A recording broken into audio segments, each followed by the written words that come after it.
Bonjour les amis, j'espère que vous allez tous très bien. Je suis très heureux de vous retrouver dans le débrief de l'UFC 299. Oui, c'était l'UFC 299 aujourd'hui.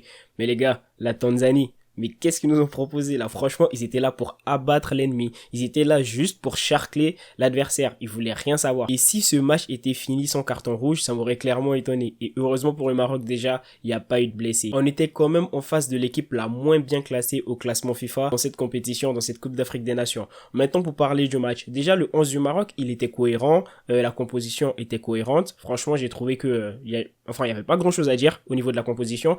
Mais le Maroc également, ils ont rassuré. Ils ont rassuré leurs supporters et ils ont encore confirmé une fois qu'ils sont l'un des favoris durant cette compétition et qu'il va falloir se méfier de cette équipe-là. En vrai, au début, le match, il était plutôt fermé. La Tanzanie, elle était bien organisée. Ils avaient un bloc compact. Le Maroc, ils ont eu du mal à se créer des occasions. En vrai, ce qu'ils pouvaient faire pour contourner le bloc de cette équipe de la Tanzanie, là, c'était soit par les courses dans le dos des défenseurs. À ma connaissance, il n'y a pas de joueur dans cette équipe du Maroc qui est capable de le faire, ou soit par les exploits individuels, par des joueurs comme Hakimi, Ziyech par exemple avec ses longues balles, ou soit par Abdé par exemple, dans ses dribbles et tout. Il l'a tenté et ça a plutôt bien marché, ou tout simplement par les coups de pied arrêtés, et c'est exactement ce qu'ils ont fait, et ça a marché. Le but par exemple, il est intervenu sur un coup de pied arrêté, Ziyech il a frappé, malheureusement le gardien de la Tanzanie il a tergiversé, Saïs il est venu, il a marqué en bon capitaine, donc le Maroc en soi, dans la rencontre, ils n'ont pas été mis en danger, ils ont contrôlé tout le match, ils n'ont pas du tout, je n'ai pas senti un moment donné où le Maroc, ils étaient en difficulté, ils ont très bien géré les temps forts comme les temps faibles, surtout les temps faibles, et en deuxième mi-temps, il y a une bonne partie du temps, surtout en début, où ils n'avaient pas la possession, mais vu que l'équipe d'en face, il n'était pas dangereux, bah ils ont réussi à bien gérer. Maintenant pour parler des joueurs, Unai, il était très bon, il était très fin techniquement. Franchement, lui, à chaque moment qu'il met le maillot du Maroc, dans tous les cas, il est bon, il est très très fort. Et honnêtement, je sais même pas comment ça se fait que avec Marseille, ça marche pas. Je pense que c'est le contexte qui n'est pas bon. Regardez par exemple Pape Gueye avec le Sénégal. Bah, il a fait une belle partition. Iliman Ndiaye, il est rentré, il était intéressant. Aujourd'hui, on a Unai qui est toujours bon lorsqu'il porte le maillot du Maroc. Franchement, Marseille, il va falloir se poser des questions. Peut-être que c'est juste pas le bon contexte, mais Unai, il était très bon aujourd'hui. En-Nesyri par exemple, bah lui, personnellement, je l'ai pas trouvé bon. Il était plutôt moyen. Heureusement, il marque, ça va lui donner de la confiance parce que c'est un joueur important dans son rôle et dans son profil pour cette équipe du Maroc là. En réalité, toute l'équipe a été bonne. À commencer par Bounou dans les cages, même s'il n'a pas eu grand chose à faire. La défense, le milieu et l'attaque, je vais pas citer tous les joueurs, ils ont tous été bons. À défaut de deux joueurs, il y a sur le côté gauche que j'ai trouvé moyen, par exemple le latéral gauche Shaibi et aussi Amdallah que j'ai pas trouvé exceptionnel. Après en réalité dans l'ensemble, je l'ai juste trouvé en dessous, mais en réalité dans l'ensemble ça a été plutôt bien. Les entrants aussi dans cette équipe du Maroc là, ils ont été très bons et en plus ils ont une belle profondeur d'effectifs. Ça on le souligne pas assez. Les entrants, je pense à Amin Adli qui a fait la passe décisive pour Unai sur son but. Je pense aussi à Boufal qui a fait une bonne entrée. En vrai, ils ont pas mal de bons joueurs sur le banc. Il y avait Harit qui est rentré également. Ils ont aussi Ismaël Saibari, le jeune, avec Shadi Riyad. Ils ont pas mal de très bons joueurs sur le banc. Donc franchement, ils ont une belle profondeur d'effectifs. Le prochain match, c'est contre le Congo et c'est dans 4 jours. Avant d'affronter le Congo, ils ont pris les 3 points et le Congo joue ce soir. Et le Congo, c'est trop le divertissement. Je voulais faire ma vidéo demain, la poster à 7h, mais en fait, ça sert à rien. Je vais la poster maintenant parce que tu vas analyser quoi? Il y a rien à analyser. Les gars, c'est quoi ce premier but qu'ils ont encaissé? Mais c'est quoi ce premier but? Le gardien faisait quoi? Et la défense? Oh mais c'est n'importe quoi. Après ça va, ils ont bien réagi derrière. Ils ont égalisé assez rapidement par contre. Et ils ont dominé tout le match. Ils ont dominé toute la première mi-temps, toute la deuxième mi-temps.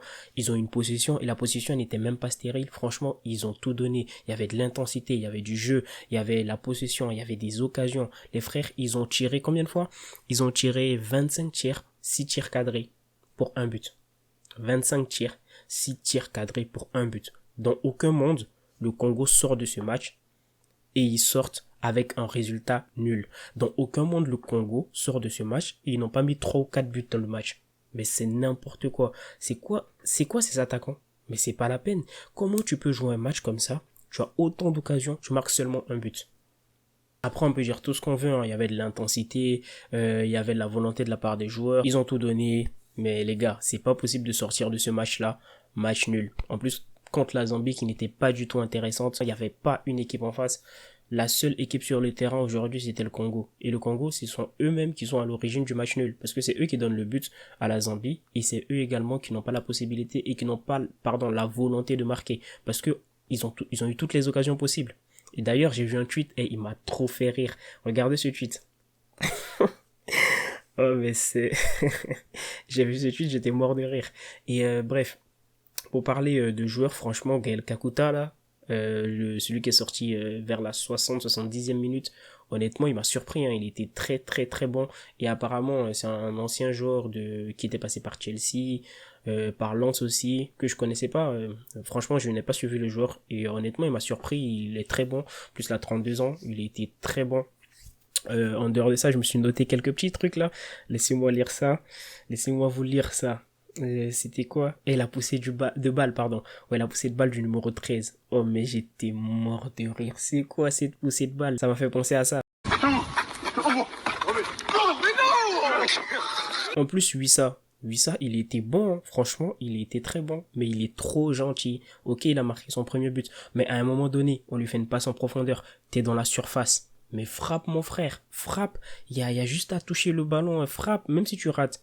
Il veut donner à Bakambu, mais Bakambu n'était même pas en position de recevoir le ballon. Il y avait le défenseur derrière lui. Si tu veux lui donner, mets-lui derrière, dans les pieds. Mais il l'a mis sur les défenseurs. Franchement, à mon avis, il aurait dû frapper. Je parle, mais même moi, je suis ce type de joueur. Je suis dans la surface comme ça, dans la même position. Je pense que je regarde mon coéquipier pour lui jouer une passe, hein. Mais honnêtement, c'est dommage parce que le Congo, il méritait amplement de gagner ce match. Il y a pas un monde où le Congo doit sortir de ce match-là et il gagne pas. Franchement, je suis dégoûté pour eux. Je suis dégoûté parce qu'ils ont fait un vrai match, ils ont fait un bon match. Il y en a un autre aussi, il a mis une grosse frappe dans la poitrine de son coéquipier sur le côté gauche. Je sais pas si vous vous en souvenez. Je sais pas s'il veut frapper ou il veut faire une passe. Je crois que c'est une passe. Il met une patate poitrine. Oh, le mec, il a eu du mal, franchement. Oh. Honnêtement, le Congo, en fait, c'était divertissant. Ce match, je peux même pas l'analyser sérieusement. Il était divertissant et c'est dommage. C'est dommage parce qu'ils auraient dû gagner. Après, voilà, on verra bien ce qui va se passer pour cette équipe du Congo, hein. Mais honnêtement, ils m'ont bien surpris. Il y avait du jeu. C'est dommage, ils ne concrétisent pas leurs occasions. Malheureusement, c'est un match qui était à leur portée et ils auraient dû gagner ce match pour se faciliter la suite de la compétition puisque prochainement, ce sera qui vont affronter, ce sera le Maroc dans 4 jours. Donc ça va être compliqué forcément contre le Maroc. Après, si tu as des occasions comme dans ce genre de match et où tu dois absolument gagner, tu ne gagnes pas. C'est dur, c'est très dur. Et après, contre le Maroc, on verra bien ce qui va se passer. Mais ils sont obligés d'aller prendre les 3 points, pardon, plus tard contre la Tanzanie, oui. La Tanzanie, on a vu aujourd'hui, c'est assez faible, hein. Maintenant, c'est au Congo de pouvoir marquer et de devoir marquer des buts. Parce que franchement, ils ont la possibilité de se qualifier dans son groupe. Je sais pas à quelle place. Parce que la Zambie aussi, ça se trouve, ils vont aller prendre des points contre la Tanzanie, hein. Même si aujourd'hui, ils n'ont pas été bons, ça reste quand même une équipe supérieure à la Tanzanie. Donc on verra bien ce qui va se passer. Mais c'est vraiment dommage pour cette équipe du Congo là. Et j'aimerais bien les voir un peu plus loin dans la compétition. Parce que voilà, ils méritent, honnêtement ils méritent. Et parce que c'est très divertissant. Et ils sont trop drôles. Je les prends. Enfin c'est surtout j'ai bien aimé ce match en réalité. En vérité j'ai bien aimé ce match.